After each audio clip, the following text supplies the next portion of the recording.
Nous sommes dans la rue de la Buse, bien connue des Saint-Paulois parce que c'est là que sont situés les locaux de la Sécurité sociale, des impôts et de l'ACEDIC. Autant de lieux qui représentent la modernité sur une voie chargée d'histoire et de légendes.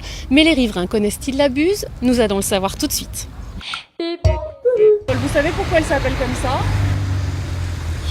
J'en ai entendu parler quand j'étais petite, mais je me souviens plus vraiment. Je sais, Je ne connais pas de question. vous avez le dancing, la bise. Au cimetière, je sais. Il est inhumé au cimetière marin de Saint-Paul. Quelqu'un qui cherche les trésors? Un pirate, je crois. Il a dû planquer son trésor et qu'on continue à le chercher. Ça n'est qu'un pirate écumeur des mers.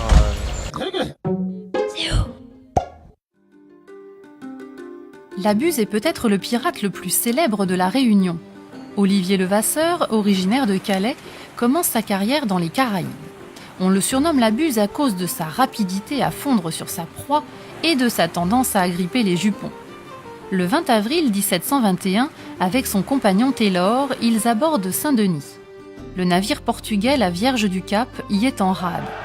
Une prise facile pour les deux pirates. Dans ses cales, des diamants, de l'or et de l'argent. À son bord, le vice-roi de Goa, qui devra offrir sa fortune en échange de sa vie. Puis, le tandem Taylor-Labuse fait main basse sur le Ville d'Ostende et surtout sur la Duchesse de Noailles, un navire de la Compagnie des Indes, privant l'île de ravitaillement pendant plusieurs mois. Plus tard, la Buse reste clouée sur la côte malgache. En 1725, l'émissaire du gouverneur Clayton, qui propose l'amnistie aux pirates repentis, est tué. C'est Olivier Levasseur que le gouverneur rend responsable. La Buse perdra sa liberté en avril 1730.